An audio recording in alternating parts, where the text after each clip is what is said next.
Hello and welcome to this lecture on IFRS 8 operating segments. Operating segments. Basically, some through consolidation, through preparation of financial statements, entities tend to summarize at high level their financial statements such that the details of information may not be uh, known by just looking at the face of the financial statement. And so, as a way of providing more information about the entity, this standard provides guidance on identifying certain aspects of the business for which entities must disclose more information. So, this is a disclosure standard. It's a disclosure standard, a standard that provides guidance on the kind of information that must be disclosed as information attached to financial statement of an entity. At the end of reading IFRS 8, these are the objectives you should be seeking to meet these objectives. Outline the objective and scope of IFRS 8. What does the standard cover? What doesn't it cover? What is the main purpose of the standard? Define key terms. Every standard comes with its peculiar terms. So define and understand them and use them in reference to the standard. Determine the nature and extent of reportable segments. Which segments to report and what do you report about them? Specify and discuss the nature of segment information to be disclosed. So the core principle is that large entities produce a wide range of products and services in several different countries and locations. Think about a company like Lever Brothers or Unilever. They produce a lot of products and they are all over the world in so many countries. And so sometimes you need to see disclosures about the activities in order to understand a bit more. And so an entity shall disclose information to enable users of its financial statement to evaluate the nature and financial effects of the business activities in which it engages and the economic environment in which it operates. So these are the core principles of IFRS 8 for the entity to provide information that will enable the user of its financial statement to evaluate the nature and effect of the business activities and then the economic environment within which it operates. Scope, it is applied by entities with publicly traded debt or security, equity securities, or are in the process of filing financial statements for the purpose of issuing any class of instruments publicly, both in their separate and individual financial statement and in their consolidated financial statement. And so what it means is IFRS 8 is mainly used by listed entities. Listed entities. Okay. Let's look at some definitions. What is an operating segment? You need to answer that question. What is an operating segment? It is a component of an entity that engages in business activities from which it may earn revenues or incur expenses, whose operating results are regularly reviewed by chief operation decision maker for resource allocation and assessment of performance, and for which discrete financial information is available. So these are the three characteristics of an operating segment.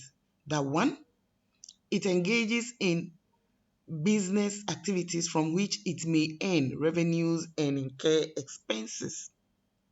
So arguably, if there is a segment that does not earn revenue and incur expenses on its own, then we will not consider it as an operating segment. It will be a segment of the entity, but it is not an operating segment for the purpose of IFRS 8, whose operating results are regularly reviewed by chief operating decision maker. So they go for a meeting to discuss the result, to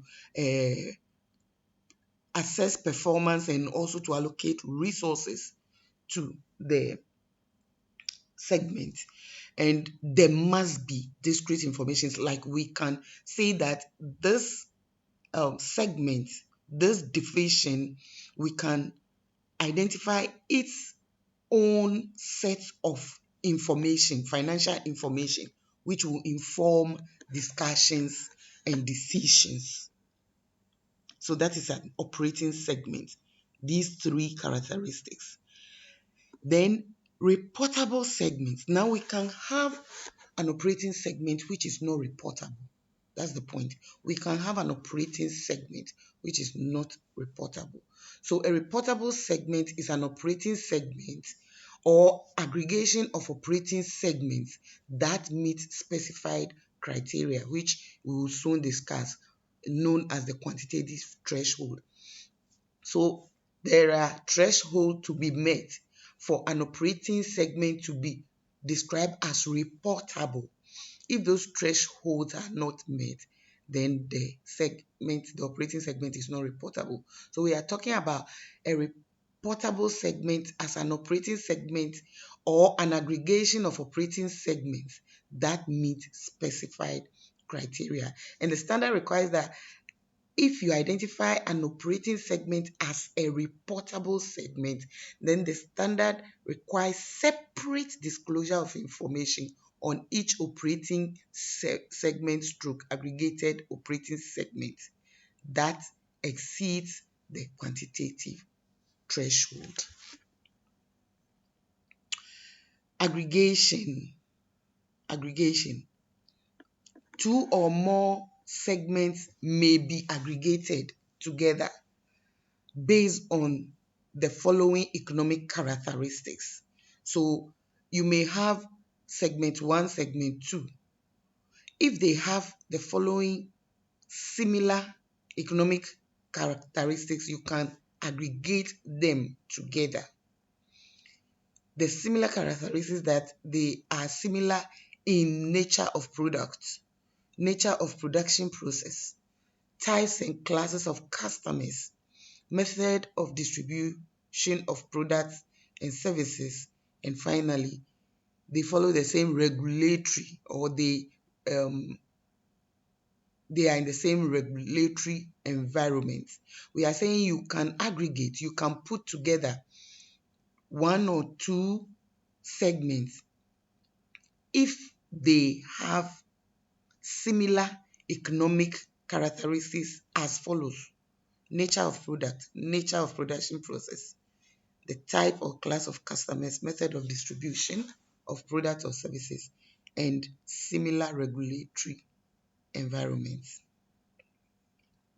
Now, chief operating decision maker, we have said that an operating segment is a component whose information is assessed by the chief operating decision maker. So who is a chief operating decision maker? It can be an individual or group of individuals. So it can be a team of management or managers who that's even an individual, or who are responsible for strategic decision making regarding the entity. For example, when you come to School of Business, you can think about our school board as chief operating decision makers, because they go for that meeting and then they take decision that borders on each department's activities. So something like, or it's an individual. That is, if it can be that just the dean is the chief operating decision maker, which means he is in charge or responsible for strategic decision making regarding the entity. So it is not so much about the person as it is about the function. It is a function, not necessarily the person with the title. So it can be a group of people charged with the responsibility of assessing performance and to allocate resources. Assessing performance and to allocate resources. So the term chief operating decision maker identifies a function, not necessarily a manager with a specific title. That function is to allocate resources to and assess the performance of operating segments of an entity. Now, this is the part that you need to pay attention to. Quantitative threshold. This is the criteria, the specific criteria that makes a reporting, an operating segment reportable. An operating segment, a reportable segment. An operating segment should be reported on separately in the financial statement if any of the following criteria are met. Any. Its revenue, both internal and external, is 10% or more of the total revenue. So if you have a segment and its revenue, internal and external, is 10% or more than the total revenue of the entity, then it is a reportable segment. So you must provide separately information about that segment. Its reported profit or loss is 10% or more of all segments in profit or all segments in loss if greater. So if reported profit or loss is 10% or more of all segments in profit or all segments in loss if greater. So you compare, you add up all segments that have made loss. You add up all segments that have made profit. And then you take the greater of the two as the threshold. So either that a segment whose profit or loss is 10% or more of all profit of all segments or loss of all segments. And then the final one is its assets are 10% or more of total assets. Assets are 10% or more. So the point here is that if any of this criteria is met, you must report separately on that operating segment. We are talking about how do you determine a reportable segment? And we say you report on an operating segment if it meets any of this criteria, that the segment's revenue is 10% or more than the total of revenue, or that its reported profit or loss is 10% or more of all segments in profit, that its assets are 10% or more of total assets. Then this is the second threshold. So the first set we dealt with was the 10% threshold. You see, 10% threshold. This is the 75% threshold. Segments should be reported until at least 75% of the entity's external revenue has been disclosed. 75% of external revenue has been disclosed. If all segments satisfying the 10% criteria have been disclosed and they do not amount to 75% of total external revenue, additional operating segments should be disclosed even if they do not meet the above criteria until 75% level is reached. What this threshold means is, at the end of the day, when you decide which operating segments are reportable, you must also check to make sure that those operating reportable segments, their total revenue is equal to at least 75% or more of the total external revenue of the entity.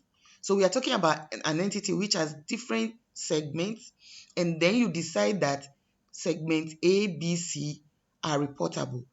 If you identify the reportable segments, using 10% threshold, then you should also make sure those reportable segments, their total revenue is also 75% or more of the total external revenue.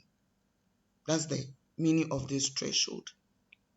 And then after you have identified the reportable segment which has met all the threshold we have just discussed, then these are the information you should disclose. You must, for each segment, you must disclose its profit or loss, segment assets and liabilities, certain incomes and expense items. Refer to the standard in the summary standard for the disclosure requirement.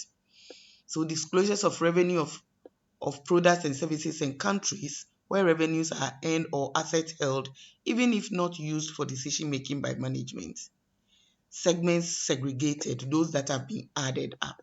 So refer to the standard at a glance for details of disclosure required. So that's about it with IFRS 8. It is a disclosure standard. It tells you what an entity that is listed should disclose, especially if the entity has several products and spread all over different locations. It identifies segments that needs to be reported on and the criteria to be met in order to be reported on, and what must be disclosed once the segment is identified as reportable. Go on, read the detail, read more. If you have any question, feel free to ask on the classroom page. Thank you.